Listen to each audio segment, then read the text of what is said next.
여러분 안녕하세요. 이도영 박사의 건강 이야기의 이도영입니다. 오늘은 척추관 협착증의 그 보존적 치료에 대해서 하나하나 자세히 살펴보고 이어서 그 수술 방법에 대해서 설명드리는 시간입니다. 그 척추관 협착증의 보존적 치료는 그 일반적인 허리 통증 환자하고 크게 다르지 않다고 이전 시간에 이미 설명드렸잖아요. 그러면 그 하나하나 그 살펴보면은 첫째가 안정하고 운동 제한입니다. 척추관 협착증 환자가 허리 통증이 심하다면은 뭐 당연히 꼼짝 않고 누워서 쉬어야 합니다. 그런데 문제는 이 척추관 협착증 환자는 대부분이 나이든 노인이거든요. 그러니까 너무 오래 누워서 쉬게 되면은 그렇지 않아도 약한 허리 근육이 더욱 약해지고 또 허리가 굳어져서 유연성이 떨어지는 문제점이 발생하기 때문에 그 척추관 협착증 환자는 한 일주일 정도 통증이 심할 때는 쉬었다가 통증이 완전히 가라앉지 않더라도 일주일 정도 지나면은 일어나 가지고 허리 근육 강화 운동하고 스트레칭 운동을 해야 돼요. 그러니까 또 다시 한번 강조드리면은 척추관 협착증 환자는 허리 통증이 심하다고 너무 장기간 오래 누워서 쉬면은 결국 좋지 않다는 뜻입니다. 그리고 두 번째가 약물 치료거든요. 그 척추관 협착증에서 그 허리 통증 환자하고 마찬가지입니다. 사용하는 약은 거의 대부분 소염 진통제예요. 그런데 이 약은 그 척추관 협착증이나 허리 통증이나 여기에서도 쓰는 뿐만 아니라 뭐 관절염, 근육통 이외에도 뭐 골절, 뭐 관절 다쳤을 때 이때 뭐 있던 모든 그 경우에도 그 손상 부위 염증 줄여주고 통증을 완화시키는 목적으로 사용하기 때문에 여러분들이 정형외과에 가셔가지고 어떤 처방을 받았다. 그러면 약이 몇 가지 섞여 있잖아요. 그 중에 하나는 100% 틀림없이 지금 설명드린 소염 진통제가 들어 있습니다. 그러니까 이런 온갖 목적으로 사용되는 정형외과 영역에서 사용하는 만병통치약이라는 뜻입니다.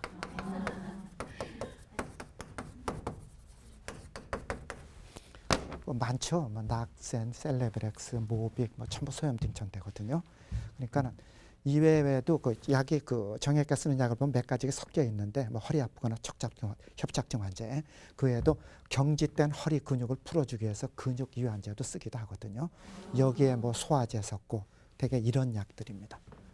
그리고 세 번째 척추관 협착증 보존적 치료에 필요한 치료는 물리치료가 있습니다. 보면은 뭐 얼음찜질, 더운 물찜질, 그다음에 되게 받아보셨잖아요, 물리치료. 그러면은 또 그다음에 초음파 치료, 뭐 전기 자극 치료, 뭐 이렇게 여러 가지가 있는데 모든 물리치료는 그 원칙은 똑같습니다. 허리의 근육의 경련을 풀어주고 통증을 완화시켜주는 효과가 있습니다. 그리고 또 하나 여러분 기억해야 될 게 얼음찜질은 언제 시행하는지 아세요? 그러니까 급성 통증입니다. 그게 뭐 허리도 좋고 무릎도 좋고 뭐 심하게 삐었을 때는 급성 통증일 때는 얼음찜질이에요. 그 다음에 이게 어느 정도 지나가지고 만성이 되면 더운물 찜질 필요하거든요. 이거는 기본 상식이니까 여러분 꼭 기억하셔야 돼요. 그 다음에 물리치료에 또 하나 중요한 게 허리 척추관 협착증에서 견인 치료가 있거든요. 여러분 중에서 견인 치료 허리 때문에 받아보신 분 계실지 모르겠는데 이 견인 치료는 허리 디스크에는 아주 효과가 좋습니다.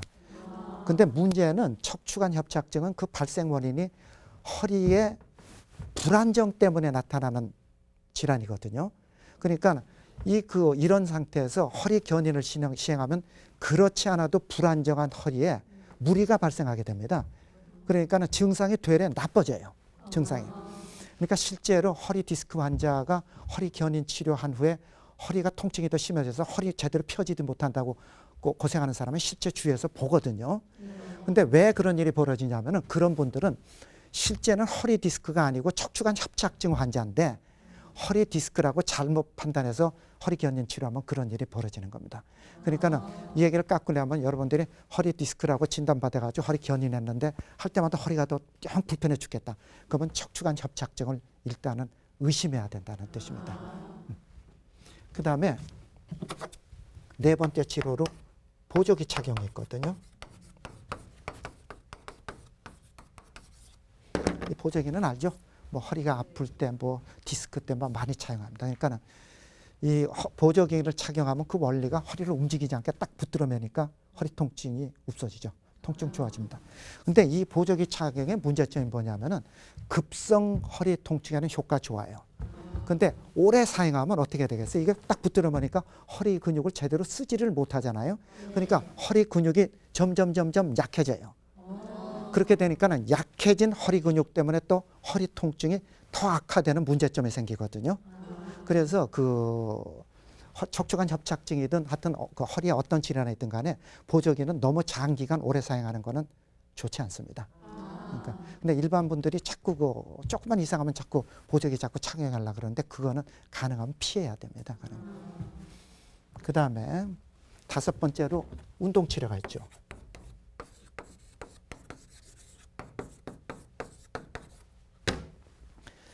척추관 협착증에서 허리 통증의 1차적 원인은 지금까지 설명드린 대로 뭐 디스크나 후관절의 이상, 또 신경 압박, 그게 원인이죠. 그렇지만은 이 때문에 허리 근육을 제대로 사용하지 않았기 때문에 약해진 허리 근육이 2차적 원인이거든요. 그러니까는 척추관 협착증 환자의 증상의 일부분은 허리 근육이 약해서도 통증이 나타난다는 뜻입니다. 그러니까는 이 약해진 허리 근육을 튼튼하게 해주는 것만으로도 허리 통증 상당 부분 해소가 가능하거든요. 그리고 그 허리를 지탱해주는 근육은 이 뒤쪽에 허리 근육뿐 아니라 앞에 복부 근육도 상당히 중요합니다. 그러니까는 앞에 복부 근육, 뒤에 허리 근육 동시에 튼튼해주게 해줘야지 그 허리 통증이 상당히 완화되거든요. 그러니까 여러 가지 일거양득이 있어요. 앞에 복부 근육을 튼튼하게 하면은 앞에 뱃살 다 빠지거든요. 그러니까는 복부 근육 튼튼해지지, 허리 날씬해지지, 뭐 모든 면으로 좋습니다. 한번 동영상 한번 볼까요? 자, 지금 이게 허리 근육 강화 운동입니다. 기억하시겠죠? 그 다음 사진 한번 동영상 볼까요?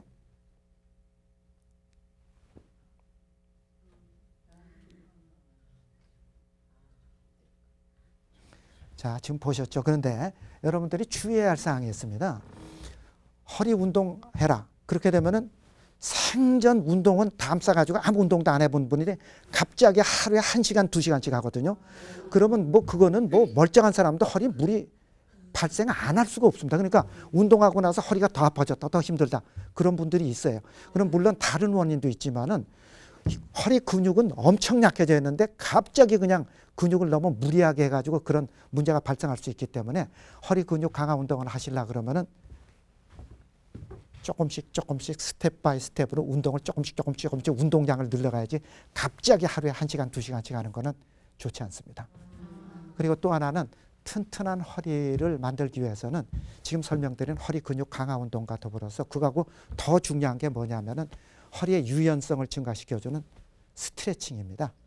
그러니까는 여러분들이 중학교 때나 고등학교 때 조회 시간에 하기 싫어가지고 태강 뭐 건성으로 뭐 하는 운동 기억나지는 그게 맨손 체조죠. 맨손 체조가 허리 유연성이라든가 팔다리 유연성에 상당히 도움 주는 운동이기 때문에 그거 기억하셔 가지고 틈나는 대로 하시는 게 상당히 좋습니다. 자, 지금까지 이렇게 척추관 협착증의 보존적 치료에 대해서 살펴봤습니다. 그러면 그 이어서 그 척추관 협착증 수술 방법에 대해서 살펴보도록 할까요? 그 척추관 협착증의 수술은 어떤 때 수술을 하냐면은 첫째가 허리 다리 통증이 심해가지고 아주 견디기 힘들다. 수술해야 되죠.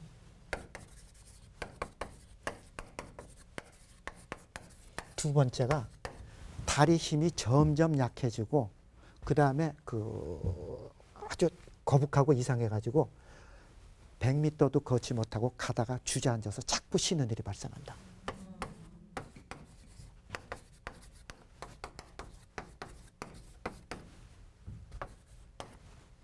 그 그리고 세 번째로 3개월 이상 증상이 심한 분이죠.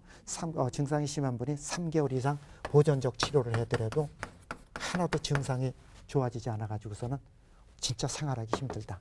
이런 경우에는 수술을 시행해야 되는데 이 수술 방법은 허리 디스크의 수술 방법하고 크게 다르지 않아요.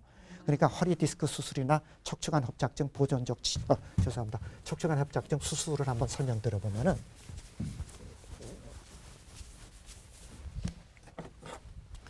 첫째가 그 내시경 수술입니다.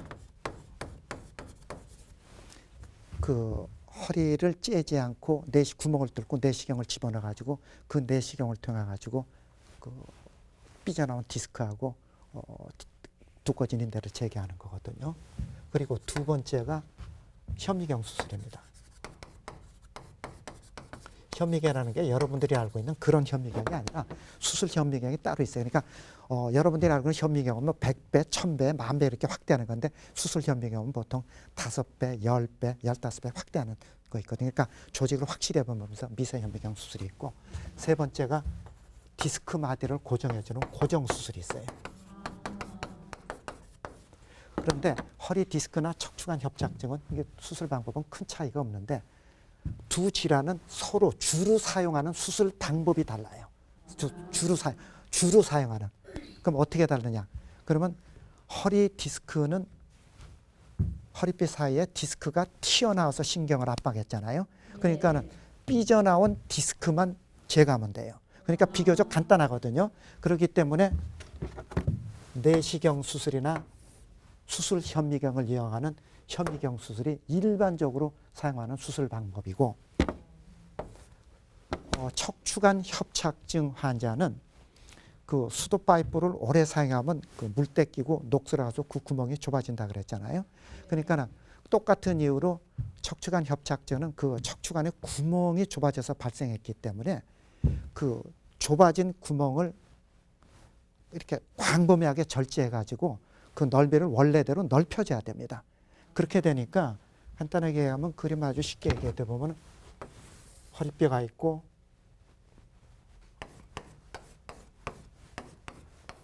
이게 척추관의 구멍이거든요. 여기 있는데 디스크가 이렇게 삐져나오고 그 다음에 인대가 이렇게 두꺼워졌죠. 이렇게 두꺼워진 거니까 이 삐져나온 디스크뿐 아니라 두꺼워진 인대까지 다 뜯어내야 되거든요. 다 뜯어내게 되니까 이 부위를 광범위하게 절제할 수밖에 없습니다.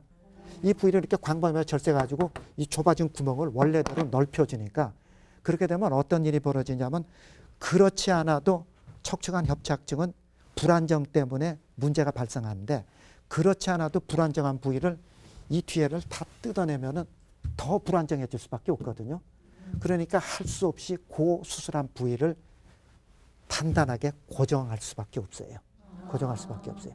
그러니까는 척추관 협착증 환자는 허리 디스크 수술하고 달라서 그 디스크 부위하고 두꺼워진 인대 관절막을 광범위하고 절제하고 그 마디를 고정해주는 고정 수술이 주로 사용하는 수술 방법이라는 뜻이거든요. 사진 한번 볼까요? 이 그림 같이 이 두 마디가 척추관 협착증이 진행됐으니까 뒤에를 다 뜯어버리고 덜렁덜렁하니까 덜렁거리지 않기 위해서 이렇게 쇠를 잔뜩 박아놨습니다. 그러니까 나이 든 사람이 허리에 이런 수술을 했다. 그러면은 허리 디스크 수술을 한 게 아니라 척추관 협착증에 대한 수술을 시행한 겁니다. 자, 지금까지 사회에 걸쳐 가지고 척추관 협착증의 모든 거에 대해서 자세히 설명드렸거든요.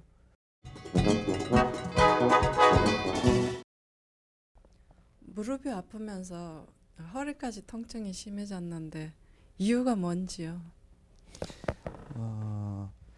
제가 그 척추관 협착증 이전 시간이죠. 세 번째 시간에 그 진단을 설명드리면서 잠깐 설명을 들었는데 척추관 협착증은 퇴행성 변성으로 발생하고 그렇기 때문에 다른 부위의 퇴행성 질환하고 동반되는 경우가 많다고 설명드렸습니다. 그러니까는 가장 대표적인 게 척추관 협착증 환자가 무릎의 퇴행성 관절염하고 동반되는 경우가 굉장히 많아요.